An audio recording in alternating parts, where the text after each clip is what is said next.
I've been banned. So I found out a sneaky way to make money, and Bet365 decided to cut me off. Here you can see I tried to make a recent wager on Andrew Wiggins, and they blocked it at 50 cents. Made it completely useless to even try to bet through them anymore. I'm going to be telling you about that strategy that I used. Maybe you could copy it and replicate and make your own profits. We will also be talking about the NFL draft, talk some NBA playoffs as well. And we are welcoming back Dr. Kenneth Call. He's off baby duty for a little bit, so we're glad to have you in. Hey, Phil, thanks. I appreciate it. Yeah, not getting any sleep. There's a fun baby. Santi's awesome. But I'm glad to be back and glad to talk about football. Good news is you can be wrong, 4 months before it starts. So glad we can talk about it now. Yeah, it's always fun. You actually can't be wrong right now because nothing's happening, so it's impossible. All right. Yeah, don't chop this up. All right, so we are just going to start by talking about the arbitrage opportunity I found. I shared a couple instances with you. I'm going to walk through real quick what I did about it and, how it eventually led to me being banned. So, and for starters... thank you. Because I didn't get banned, and I, made some good pocket cash off it. So tell them about it. Good for you. All right. So as I go through it, Ken, just stop me if I get too far ahead of myself or anything like that. But all we did is I looked at different sites, which in this case it was either FanDuel and Bet365 or DraftKings and Bet365. I looked at the small player prop section and talking like 15 or 20 plus really long odds and compared that to the Bet365 odds for their, I think it's called player points high or player points low. And if you take the odds, so for like Kevin Love was one that we did recently. He was 15 plus points. So if I looked at under 15 plus, under 15 and a half on Bet365 and is over on FanDuel, if you add up those odds and it comes out to a number greater than 0, it means there's a chance for free money to be made. So when you bet both sides, one of them is guaranteed to hit, and it's also guaranteed to return a profit in your pocket if you bet the right amounts. So that's very throw key. Some numbers out there on what to look for in terms of the actual numbers, the plus and minus on each side. Yeah. So for example, Kevin Love, I think, was plus 700 for his under 15 and a half points. And then his over was at -5. That's backwards. I'm sorry. His under was -500 and his over was plus 700. So when you have those two numbers and put them together, you end up with like a plus 200, which comes out to being like a full net amount of a 4% return. It doesn't sound like much, but when I did this day after day after day and bet large amounts of money on it, I was making 4%. So in 1 week, 7 days, 4% times 7, that's a 30% return. If you start with easy math, $100, then you end up with $130 at the end of it. So at the end of the week. However, each day you're only making $4, but it's still worth it. It's not compounded interest, which stinks, but because they limit the dollars you can bet. So, what when you're looking for one of those bets, besides those number, just the number, like what types of bets are we really? How do you go about finding these numbers and where might they exist? Is the question. There we go. Okay. Yeah. So what I did is I just went to 365 has something called player points milestones. And it gives every player for that game that I'm looking at, and we'll say Heats versus Bucks was the actual example. I looked at 25 plus and like 20 plus points because those are absurd numbers. Like lots of players are going to be listed, and you can get an idea of what their odds are on 365. Then just go over to the same spot on FanDuel. They have plus 25 and plus 20. And what you can do is you can look side to side and be like, okay, I see Jimmy Butler's plus 25 is minus 110 on Bet365, and it's minus 125 on FanDuel. That means the sites generally agree.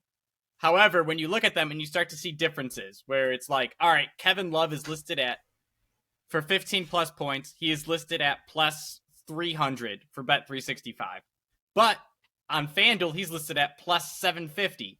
There's a huge disconnect there. And that's when it's like, okay, this player I can flag and start checking out his like alt lines and stuff like that and getting a little bit more specific. That way you're not checking every player individually.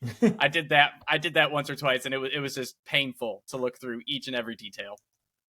So what number were you like, okay, this is worth it? If you're adding the plus 700 minus 500 together, when were you like, you know what, let's look into it? Okay, so let me open up. I have a spreadsheet for this, but I was hoping to get 2% return was my minimum amount for a little bit. I upped it to a 3%, so that you're talking, minus 700 or plus 700 to minus 550. If there was one that was like plus 600 to minus 500, it just wasn't enough return, and obviously that matters now because I didn't know at the time, but they will eventually stop you from taking their money, which is very unfortunate. Yeah. You needed some winners on FanDuel, not just all on Bet365. Probably would have helped a little bit. I once or twice it happened. I can't remember who, but there was someone who the long odds ended up paying out. But yeah, so obviously it is. And when would, was there a time where it's like, okay, a few days before the game were these odds better, or was it more, oh, I would get this like 7:00 before the 7:30 game? Like what, when were you really? That's a great point. Finding it? The further away from the game, the more likely you are to find this, right? Because what they will do is someone like me will come in and see this and bet as much as they possibly can, and just ruin it for everyone else. Because once a big bet is in, they adjust their odds. So you want to be looking as far out ahead of the game as possible. I would say typically 48 hours is too early before odds get posted, so probably like 24 hours in advance is when you can find it. So Phil, what you're saying is people should listen to you because you were so good at betting that they actually restricted how much you can do all the way down to 50 cents. That is true, and I will show you my fancy little spreadsheet that got me to do all of it. As you can see, there is almost nothing going on in the spreadsheet, and that's because that's how simple it is to follow these. The hardest part, like we said, was trying to find the bets, but here we are. We found our Kevin Love odds. Very easy. Over 15, under 15.5. These are backwards. This should say over 15, and that should say under 15.5. That's fine. Anyways, so this spreadsheet works very simply. All you do is say, I want to put $1 on the underdog, which is, the high odds. Then you can actually back into what you're supposed to wager on the opposite side by comparing the decimal odds, which for people that don't know, American odds are stupid and they're what you see listed on every sports book. They make no sense, but you can convert them to decimal odds with a fancy formula. If it's if it's positive, take the number divided by 100 plus 1. And then if it's negative, you just take 1 plus 100 over the number. And you get, this is what, if you bet $1, what you get in return. That's how decimal odds works. I like it way more. I keep the books on that side. So here we go. Go ahead. Yeah. For us normal people who like the American system, we like our inches, we like our feet, we don't like centimeters. It's a really easy switch in the actual sports book that you can do. I don't do that because I like my normal plus 100s and minus 500s. So all you have to do, because I have those numbers listed too, is put together a fancy spreadsheet like this, convert them, and you'll get how much you need to bet on the opposite side. Anyways, what you were asking previously is what was the return I demanded from this, right? So here this was one of the best ones we found. Not only do you get a 4% return, but there is this tiny little sliver of a chance that you can get hit on both of these, where if he scores 15 points exactly, you would win both bets. Anyways, let's say you were getting crazy and you were betting $1,000 total on this. then your total return would be $44, $43.50. Now, it doesn't sound like much, but like I said, this is a risk-free bet. You have the chance to win both, which would pay out huge. And if you do it day after day, so you do it every day for a week, you end up walking away with $300, which I think is an absolute steal to get that for free. Most banks, you'd be fortunate to get this in a year in a savings account, and they're offering this to you in a day. And just to note, this is not a risk-free bet like you see on FanDuel and DraftKings for like, oh, you get your bet money back or something. No. This is an actual risk-free bet. It doesn't make games fun to watch. I mean, unless of course you're aiming for that 15 right in the middle. But typically, I mean, either way, you win that amount. It doesn't matter if it goes over. It doesn't matter if it goes under. It's all about an actual, if you have the $1,000 to put in, it's going to be $43 free dollars. So yeah, so no risk involved. This is not a risk-free bet. It is in the finance world. It's called arbitrage, where you can take your money, make it more money, and have absolutely no chance of losing your money at all. It is a fantastic deal, and it happens because sportsbooks don't always have to agree. However, when you do it rapidly enough, they start to catch on to you and say, you know what? You're not allowed to bet at our casino anymore. And that's how you get banned by Bet365. Yes. If it was an actual bet, Phil probably wouldn't have gotten banned, and he probably would have lost a lot more money. Hey, I've made some solid bets, but yes, I don't think my actual bets have even been close to a 4% return. What was it? My what's it? My total NFL picks this year ended up leading to just over making money, but like 2.5%. So it is what it is. You have fun. That's why you bet, unless you get free money like this. Anyways, Ken has enjoyed some of this. I found good ones that he wanted to tag along. Listener always, Nate Schmidt. He tagged on some of these. Once I got banned, he's like, I'm gonna start being more hesitant though. Be more subtle rather than max these out. Take some of what I can get, not all. I've been doing about once a week, and I max that bad boy out. And once a week, they haven't really cared. So the letter I got was hilarious. It's one of those things like Pat McAfee when Brett Favre said he's suing him for like what's it called, libel. I think libel's spoken, or slander, whatever one's spoken when he talks smack about Brett Favre and all the lawsuits against him in Mississippi. Pat McAfee's like, do you know how honored I am to be sued? Like, my show is so popular that someone feels they need to sue me for the things I said. You guys hear that? Go sue Phil. If you sue me for the show, I'll be honored. You can take everything the show has, which turns out to be one JJ Watt rookie card. So, oh man. So that's a perfect transition. Let me share my screen once more. This is courtesy of Dr. Kenneth Call. We are going to be doing a raffle at 100 subscribers. If you are interested in listening to us or trying to win this cool JJ Watt rookie card, I think I saw it listed on eBay for like $90. So definite some profit could go in your pocket if you just took it and sold it. I know Ken rolled his eyes. You might not get that much is what his point is. No, it's the raffle of 100 people. That is great odds compared to any other giveaway you'll ever see. So at 100 subscribers, we will do this. So if you want to be a part of the raffle, subscribe to us on YouTube. That is all that counts. If you follow us on Facebook, we appreciate it, but that's not where this is coming from. So JJ Watt, it is a rookie card, I believe.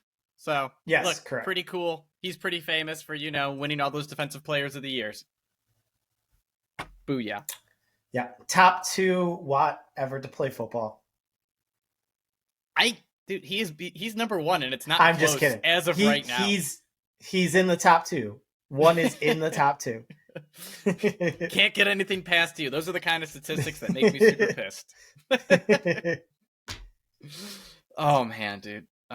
If we had more time, I would complain about Nick Wright and stupid things he did today. But anyways, NFL draft reactions. Lots happened in the NFL draft. Notably, Bryce Young going number 1. I think everyone kind of anticipated that.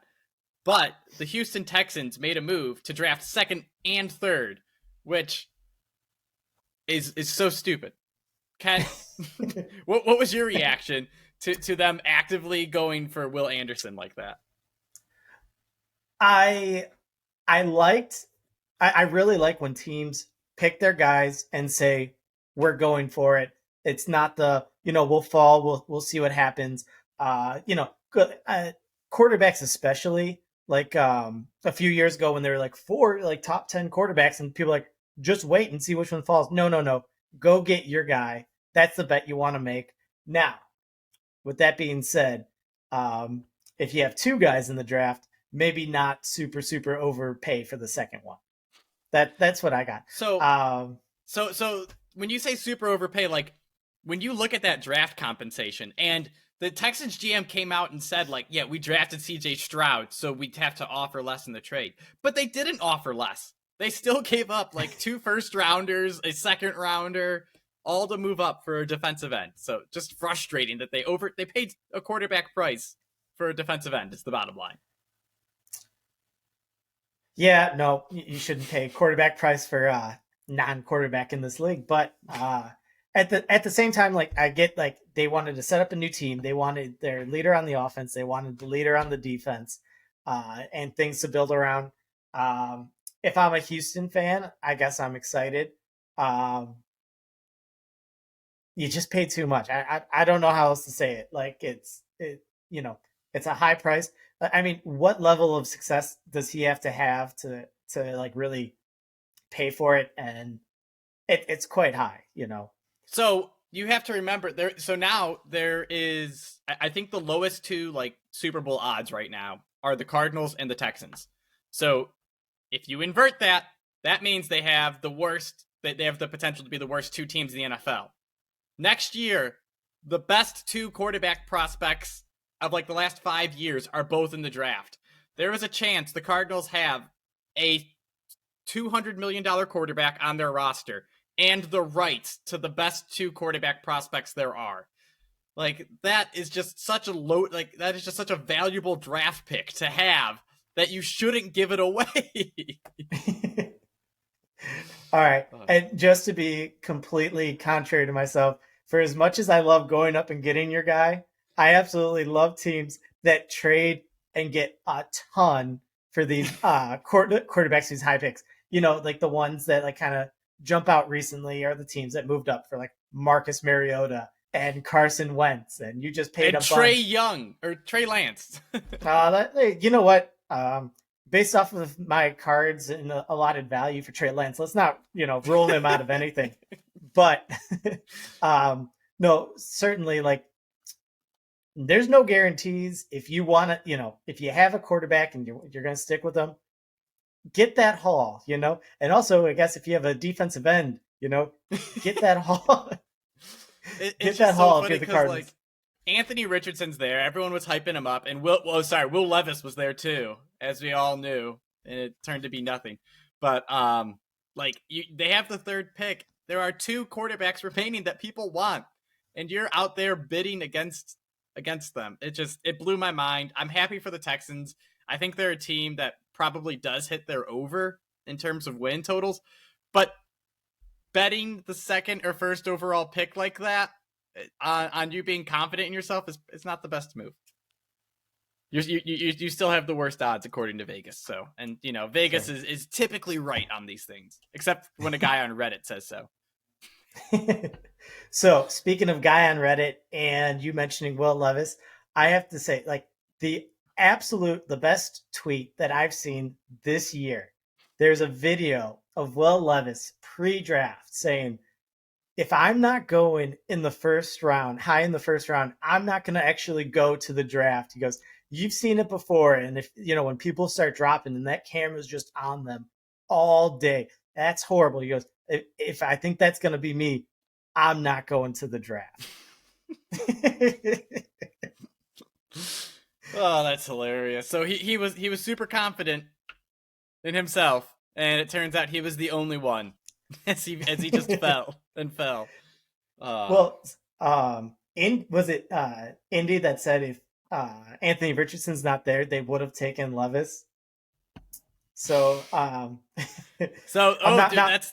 that's the Texans making another mistake. They could have had Will Levis in their conference maybe if they let someone else trade up for Anthony Richardson. So what do you think of? I did make a note of Tennessee Titans. I guess Will Levis. I don't know. I really like Vrabel. I don't hate Tannehill, and I like Derrick Henry. I was just curious, like your thoughts on them moving up. They're over under 7.5 wins. Do you have anything? Do you care at all? Under. I think they tried to trade Derrick Henry. I don't think they're going to believe in Will Levis. Like they just drafted Malik Willis in the third round. Obviously, they don't believe in him because he didn't do much in his play. But I don't see much out of this roster at all. I mean, when you look at their receiving core, it's a complete joke. I like who is it? Treylon Burks was their first round pick last year. Mm-hmm. He looked solid, but He's looked really good. behind him there wasn't much. So I Is don't like the Titans. They need a year or two to punt and restack this roster. I think they've made a lot. They got rid of their GM right going into this mhm. offseason. And it's because he It made a was lot it of was bad moves. mid-year. I thought it was mid-year Well, they got rid actually. of him mid, but my point is Yeah. the first chance for this GM to build this team was this year. They need to get rid of. They still have their bad contracts. Like, not to sound mean, Derrick Henry is a bad contract when you look at the NFL. Bud Dupree is a bad contract, and he was their expensive defensive end. So they just got to hit the reset button. It's going to take a year or two, and I don't think Will Levis. I think he felt like it's like Deshaun Kaiser. Like when he fell to the second round, it's like that guy has tools, but it didn't amount to anything. So that's how I feel about Will Levis. Mm-hmm.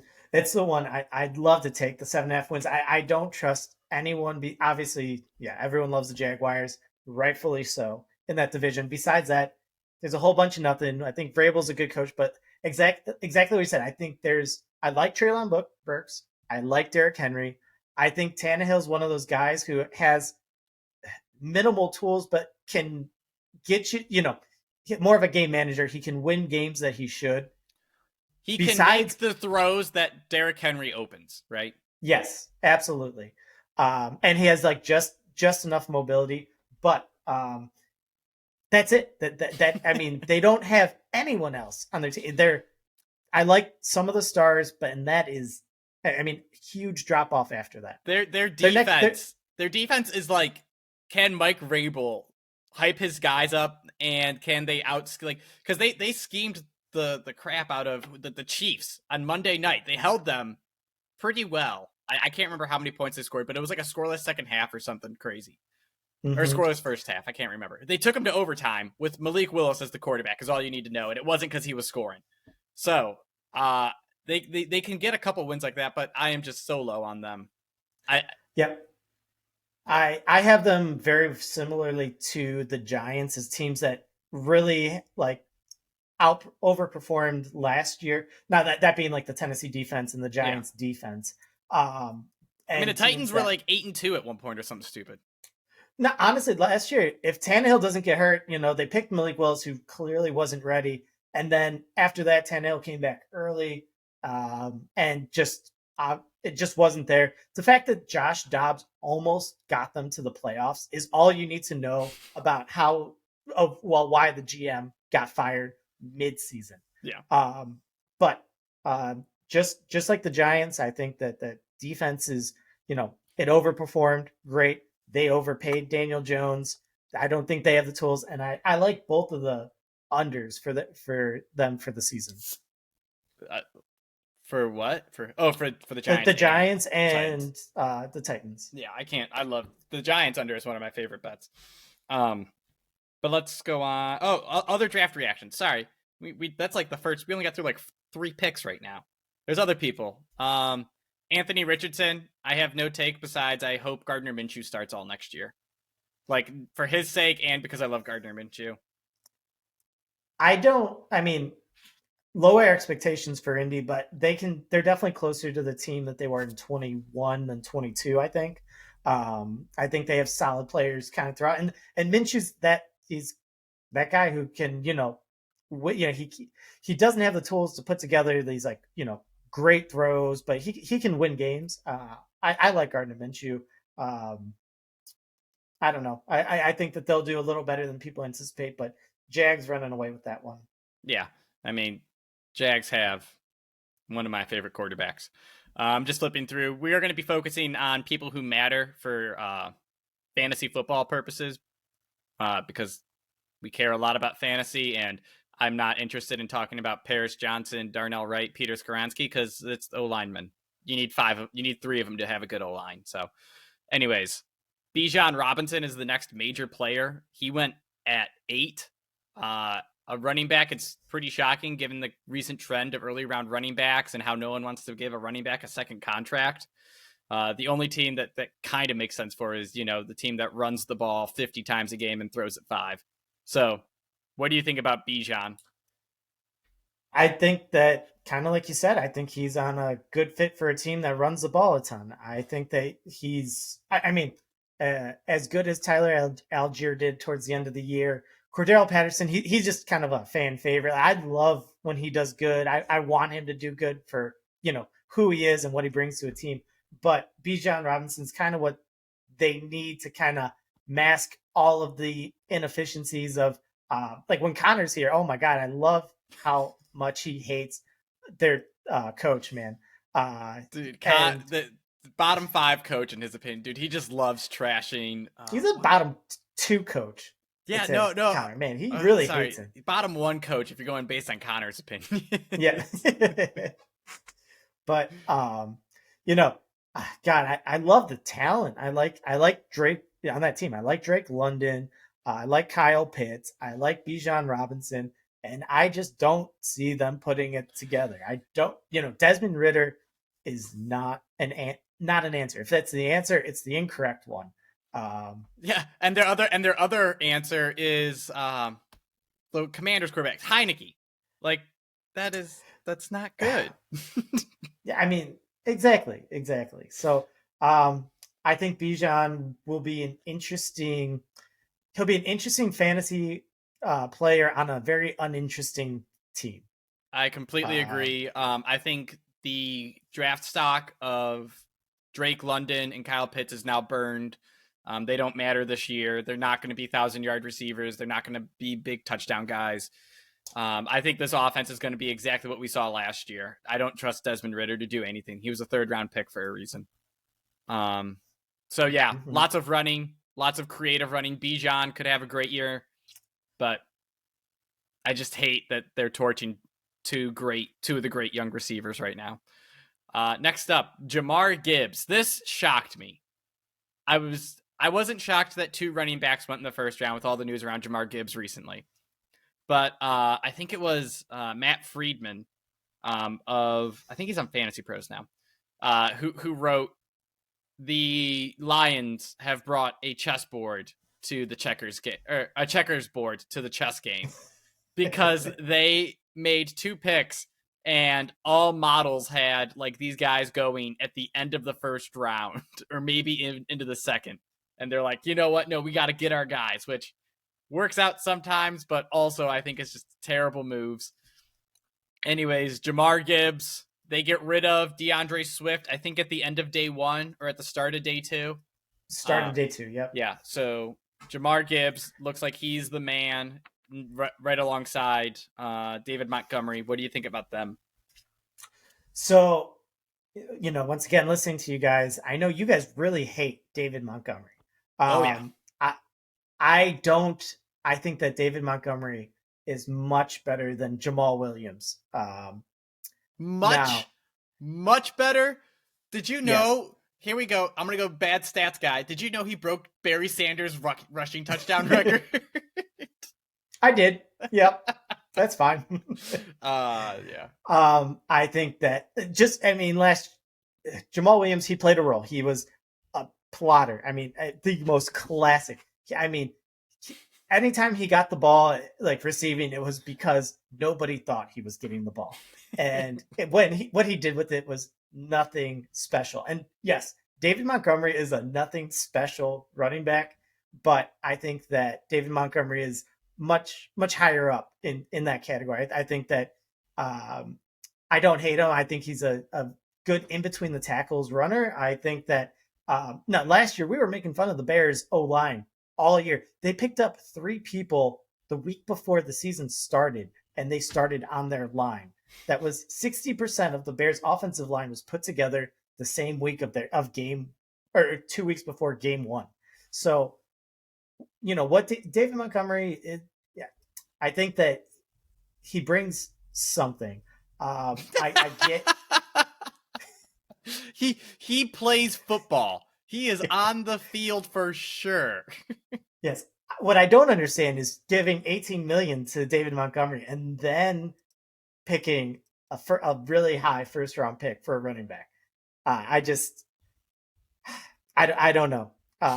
The Lions, I like their offense. I think they're going to make it work because of all the other pieces there. But I don't know, because man, that whole betting thing. What did they do? Did they just join a draft pool or a betting pool on DraftKings called Lions Receiving Room or something? Like, well, the funniest thing I heard is like, dude, every corporate, like every company blocks the Wi-Fi when you're on their Wi-Fi, right? Like blocks sites on their Wi-Fi. They are gambling on the facility's premises. How is it not blocked? They were probably using their own data, Phil. Oh, sorry. Yeah, they're on 3G. Yeah. In Detroit, the 3G. Probably took them 20 minutes to put in each bet. They're using messenger pigeons. By the way, David Montgomery was the 3rd best ball carrier on his team last year. Don't forget. Khalil Herbert, yep. Justin Fields. But I just don't understand going out and getting Jahmyr Gibbs. I just don't get it. I completely agree. I understand being frustrated with DeAndre Swift and shipping him off. But at the same time, like, if you go out and you pay for David Montgomery, you can wait until the 2nd or 3rd round for a running back, because this was a running back rich draft is what everyone said. And you didn't need to take one then. So that's all I gotta say. With the holes on their defense, like going and getting an RB, I just did not understand. And the whole thing with DeAndre Swift, even if you don't like him as a bell cow, how they used him last year was excellent. Maybe not fantasy wise, but certainly for team production wise, he brings a lot. And I just don't know if they're going to be able to replace that. With that being said, how do you feel about the Eagles running back room now?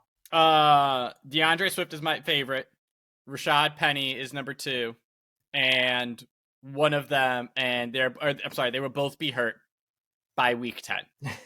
So I don't know who else is there. Kenneth Gainwell. Yeah, Kenneth Gainwell and Boston Scott will be leading the way there. Maybe Jordan Howard. I think I've seen him in the mix. Like, it's just going to be the exact same as last year with minus Miles Sanders. So I don't know. I really like Rashad Penny, definitely a better, like, between the tackles runner, versus DeAndre Swift is just opens up the game so much more. The RPO with Jalen Hurts can just be real dangerous. It's hard not to like the Eagles right now, especially after how they did in the draft, picking up DeAndre Swift for nothing. I think, what was it? Like essentially a 4th round pick. 7th. Oh, just the 7th round. I thought it was like 2 7ths or something. It was. I thought it was like a 4 and a 7th for a 5th or something. Oh, like yeah. I think it was a 7th this year and a 4th next year, which is why I ignored the next year. Okay. But anyways, yeah. While we're on them, we're not going to talk about this much because I said we're going to focus on fantasy relevant things. But they got 2 top 12 defenders, arguably maybe the best defender in the draft in Jalen Carter, and then Nolan Smith, who just flew down the board, but is still like one of the top 2 or 3 defensive ends taken in this draft. And I don't know how they did it, but they just got their defensive front to be younger and faster and better when it was already great. I hate them for doing that. I don't know how the NFL let that happen. And now I'm no draft expert. College football, it's tough, but taking people. Georgia's defense has just been on a whole different level from the entire FBS for the last 2 years. Picking a bunch of them up. Number one, fans love it. Number two, I mean, really, can you go wrong? I mean, at the very least, there's talent over there. Yeah, I think who was it? Jordan Davis was their first pick last year. Another Georgia Bulldog up front. All right, let's go on to the next. Oh, go ahead. Oh, just because talking about the Eagles, looking at like future bets now, and yeah, probably not the best idea to pick a future bet right now, but for their division, Eagles plus 100. Now, I know that there are a bunch of teams that made the playoffs from that division last year, and I know they almost had all of them, because the Commanders really suck towards the end there. But Eagles being plus 100, I really think that the Cowboys certainly overproduced last year. Giants absolutely did. I actually think the team that underproduced was Washington, and they're going through a bunch of changes right now that can only be positive for their team as a whole. But being plus 100 for a team that's like number one, like favored to win the entire NFC, but that just made these moves. I kind of like that one. Yeah, so I'm just doing like a comparison to other teams, get a feel. Mm-hmm. And it's like the Jaguars are minus 150. The Chiefs are minus 165. The Niners minus 150. The Saints are plus 110, just about the same as the Eagles. So I'm with you that I think they're a really good football team. They are the number 2 favorite to win the Super Bowl next year, but their division, they're not like there's way too much credit being given to the Cowboys here is all I'm seeing, because I don't trust the Cowboys to be any kind of good. Well, they'll be fine. They'll be a above average team because of how bad the NFC is and how they just have solid players. But I don't think the Cowboys they're just a B+ team. They'll never beat an A team. Is that till they get rid of Dak and reboot, or is that just in general? I think Mike McCarthy limits their offense. Dak limits their offense. Just the way they play the game limits them. Like last year, it was relying on Zeke way too much, and I'm sure they're not going to get away from running the ball. Even though Tony Pollard's a good back, but there's just who's the receiver they traded for? Is it Cooks? Brandon Cooks? Oh crap! I think it's Cooks. We gotta look up. Yeah, I'm pretty sure it was Cooks. Yeah, so Cooks gives them a little bit more pop to their offense, someone to complement CeeDee Lamb. But I just don't buy it. They lost their big tight end, so they lost the chain mover. I don't know. It just doesn't feel right to me. It must just be Dak. I must just not trust Dak to win a relevant game. So I think that they had such a huge advantage at offensive line for so long, and really like catered their whole offense to it, and that's slowly just dying away. Yeah, I mean, just like they do, and I don't think they revamped it enough. And yeah, I don't. I definitely think that Tony Pollard's more of a compliment guy. I think just the burst that he brings is not really an every downs back type. If he comes out and is a league winner in fantasy, sure, I'll take that one. But I think there's a better chance that they run him into the ground and get him hurt versus leads you to a fantasy championship. I completely agree. But let's go on back to the draft. The next setup is a run of 4 wide receivers: Jackson Smith-Njigba. Sorry if I didn't pronounce that correctly. Quentin Johnston, Zay Flowers, Jordan Addison. So lots of mixed emotions here for me. We'll just start with JSN to Seattle. I think this is a nothing move in terms of fantasy relevance. I think it's a great addition to their receiving core. I also think it is betting on Geno Smith, who, as Connor and I spoke about when we did win totals, he fell off at the back end of last year, and I think teams started to figure him out a little. I don't know if this is the hope to diversify their offense and get, some over the middle yards instead of just deep shots between DK and Tyler Lockett. But I think he is the third member of an offense that I don't expect. Like, they'll have 4 touchdown games where they light people up, but I think the floor is very low, and I think you're going to get a lot of stinkers out of JSN. How do you pronounce your second round pick? That the running back. The running back. Oh, come on! You're asking me to pronounce names. Charbonnet or Zach Charbonnet. Charbonnet. I don't know. Charbonnet. So, yeah. I don't like that they picked a second round running back after picking a second round running back and hitting out of the park with Kenneth Walker. I get that Kenneth Walker is certainly more of a big play guy, not necessarily the between the tackles, ground and pounder, but going out and getting a receiver, like, fortifying like the receiving core, and then getting a second running back too. It's like are you going to try to air it out? Are you going to trust Geno Smith, or are you going to do more of a classic ground and pound with these strong running backs? I don't. Just between that and a lot of it's betting on Geno Smith, and that's not a bet I want to make. So I think that good for their team, definitely bad for fantasy. They're just spreading out points. Every year, I think Tyler Lockett is not going to be relevant, and he always surprises me. But I just want to stay away from most of them now, especially if you get a running back to take away Kenneth Walker's touchdowns. So I think last year when I did wide receiver rankings, I put this team as like a top 10 wide receiver team, but said, sorry, your quarterback's Geno Smith. And he made me eat my words for the first half, but then confirmed my thoughts for the second half of the year. I just don't trust Geno. I know they gave him $100 million or whatever, but bottom line is I don't trust him.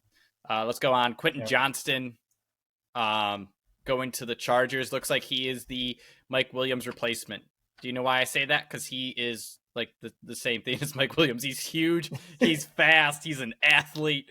He is not a technician. So what is your thoughts on Johnston? Is he injury prone? That's the question.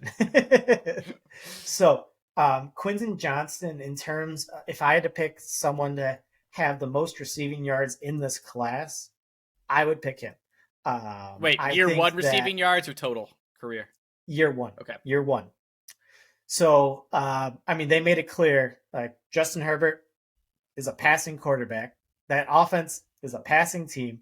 I didn't like their offense in terms of, they're like, listen, we're going to put 4 receivers or 3 receivers, a receiving tight end, and then Austin Eckler out there receiving passes out. They had 5 linemen that were honestly a poor group.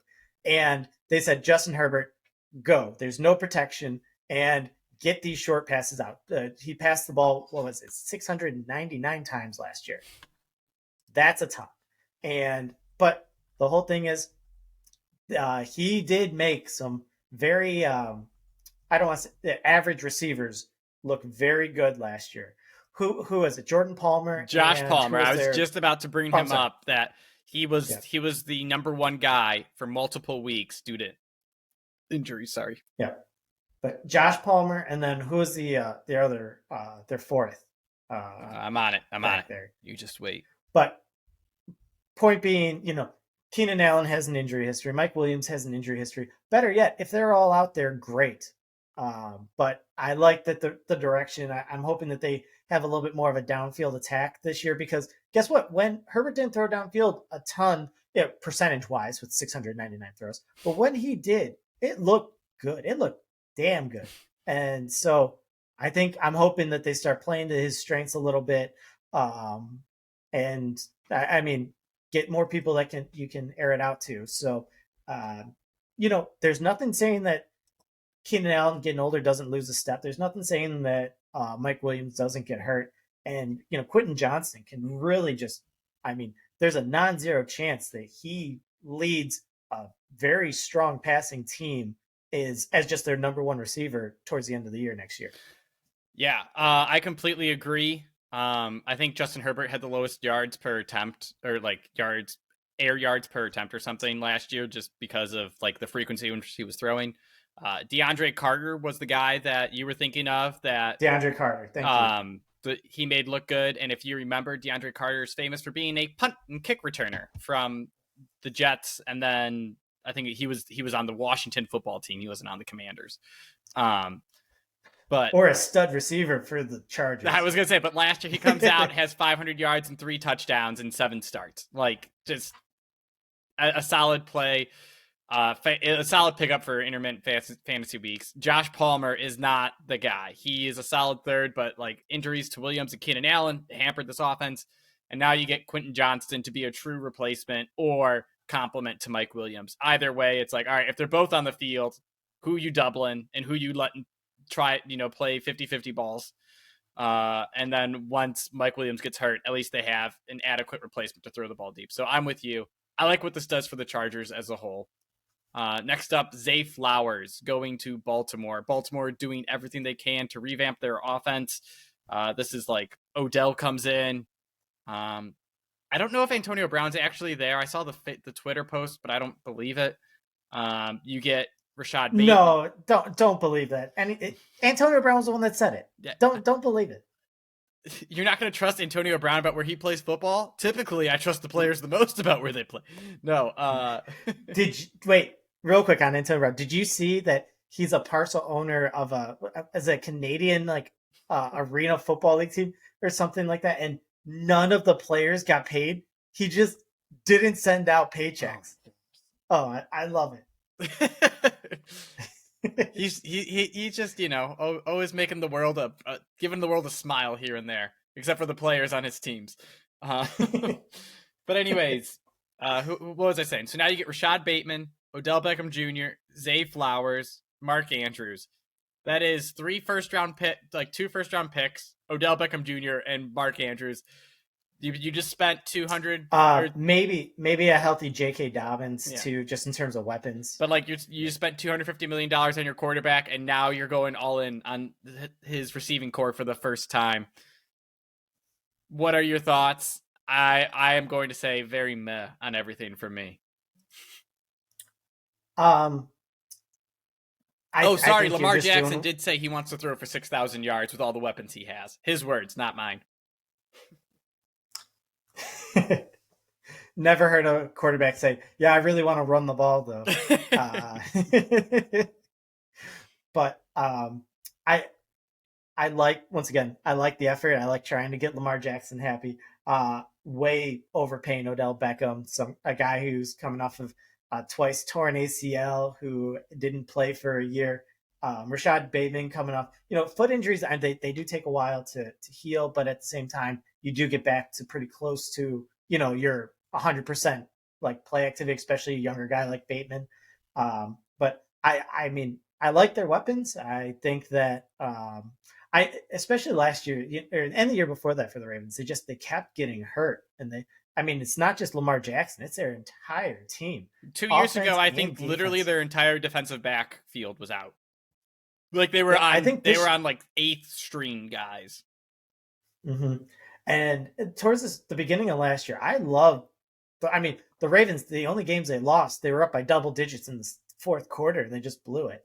But they can play with anybody. I think that, it's all on Lamar now. It's like, hey, you got some weapons. Fantasy wise, unfortunately, there's just too many mouths to feed in a non-pass heavy offense. Like, even Mark Andrews last year had a pretty disappointing fantasy year. I just don't see tons of value. If these players drop, there's nothing, ask me who their number one productive receiver is going to be. Probably Andrews. It could be Bateman. Could be Flowers. I don't think it's Odell, but he's paid like it. So this is a stay away from in fantasy for me. I am all for Rashad Bateman. If I have a feeling he's going to be a guy forgotten because he tore his ACL down the depth chart now.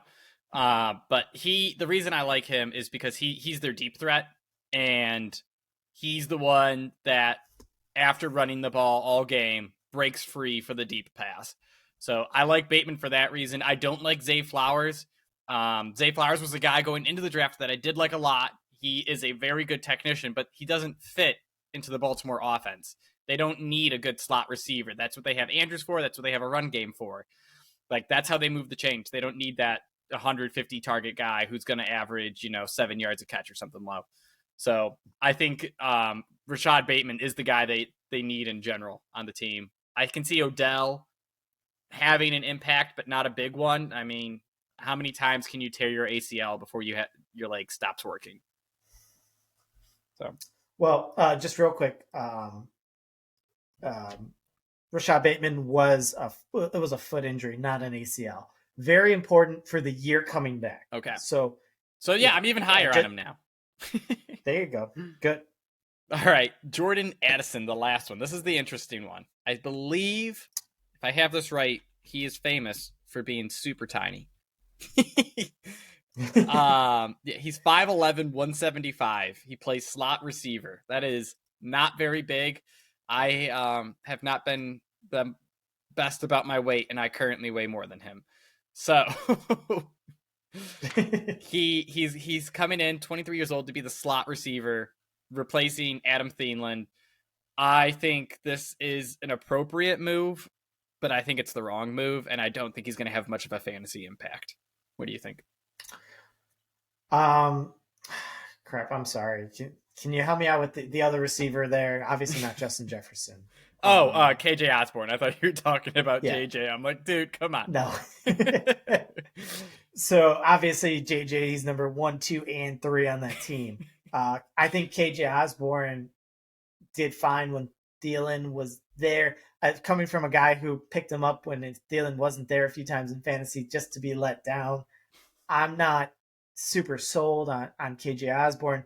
And Jordan Addison, I'm sorry, I can't get behind these tiny receivers. I just can't do it. Like, reminds me of like Mecole Hardman, who came out. I was like, oh man, he's super fast. He's pretty much another Tyreek Hill. I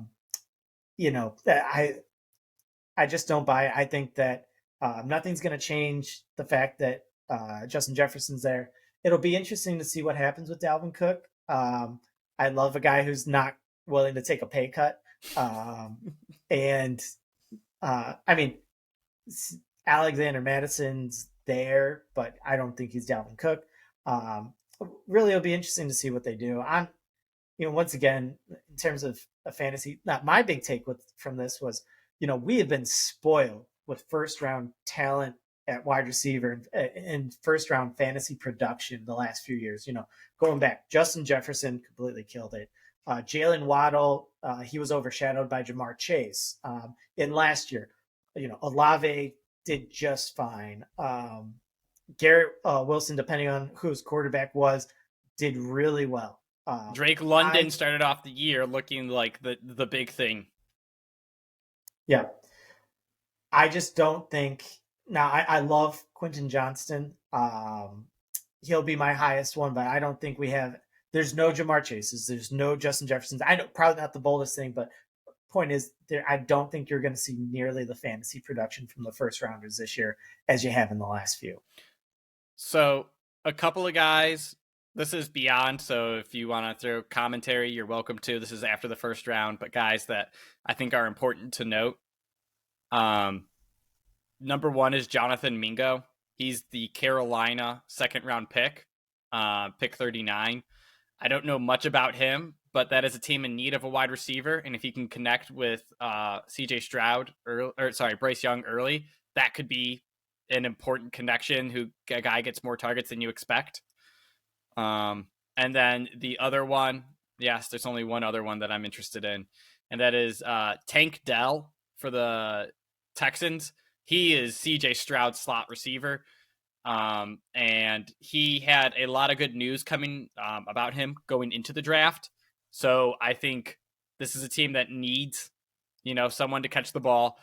He's going to be behind Robert Woods to start, but Robert Woods is old and just beat up and slow. So I think Tank Dell could be a sneaky guy to grab in like a, what's it called? What the dynasty draft. Dynasty. Or just a guy to keep your eye on throughout the year. Definitely don't draft him unless he like bursts through the scene in preseason. But the two guys with young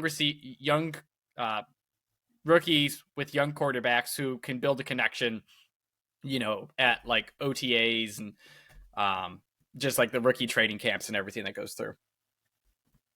I know, but as a general rule, I do not trust rookie quarterbacks to produce.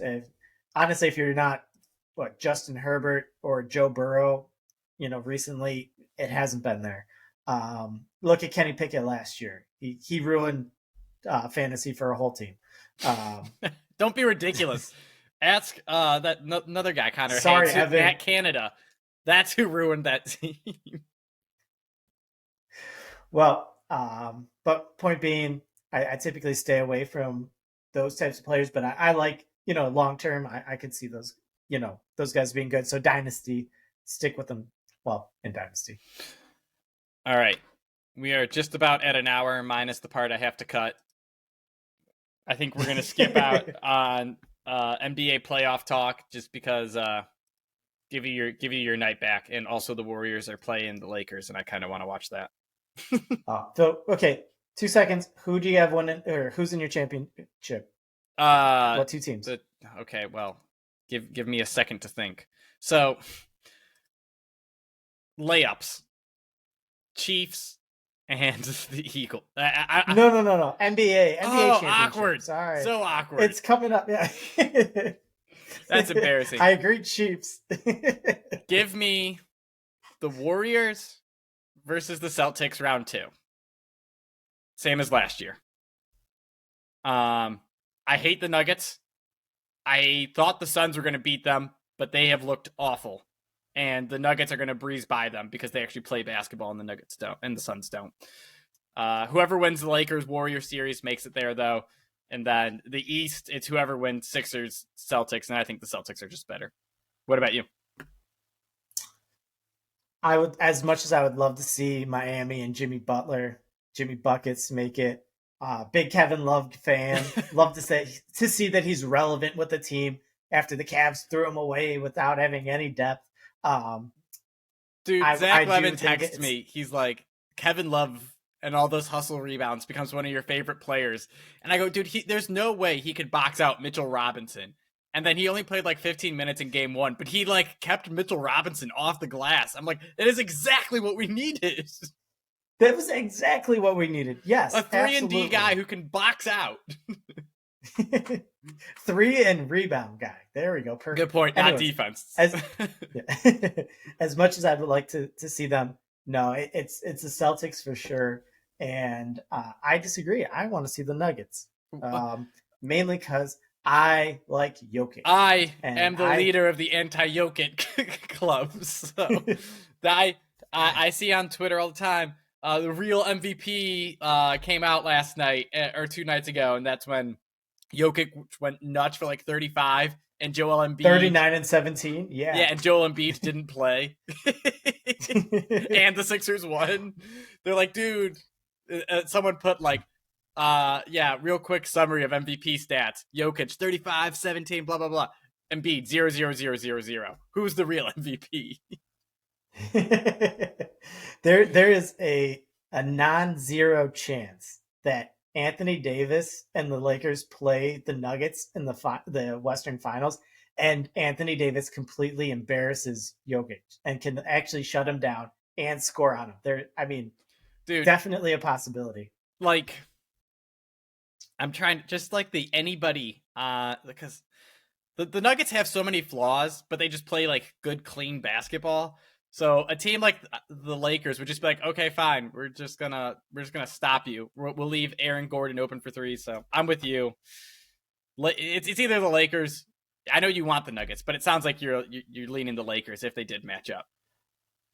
Yeah. So I yes. Anyways, I got Celtics, Nuggets, if not Celtics, Lakers. So we'll see. Well, Warriors are winning tonight. They're winning. They are. Yes. Book it right now. Bet $2,000 on things you can't say. I'm sorry, $2 million. There you go. That now people know it's sarcastic. On the Warriors. But the Lakers, man, like they just play 90s basketball. And the problem is they can't make it a whole series. Like I wouldn't be surprised. Like everyone would say if they win tonight, they win the series. But I'm telling you, I think if they win tonight, they're going to be gassed. And game 3, they'll get blown out. Like Anthony Davis said it at the end of game 1. He's like, "Oh man, dude, we were so tired." Like, don't tell the team that only runs. I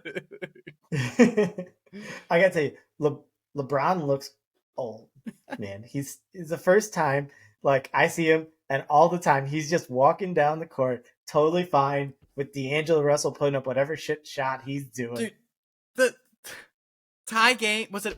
I think it was a tie game. They walk down and they post up D'Angelo Russell on Andrew Wiggins. Like, what? Why is that the play call? I know it worked, but that's not what you should do. I have a great idea. Our point guard versus one of their best defenders. All right, enough trash basketball. Hey, thanks for having me on again. I appreciate it. I like the baby break every once in a while is nice. I might need you and Connor might need to learn how to operate this thing. My baby's on the way almost. All right. I'll see you guys.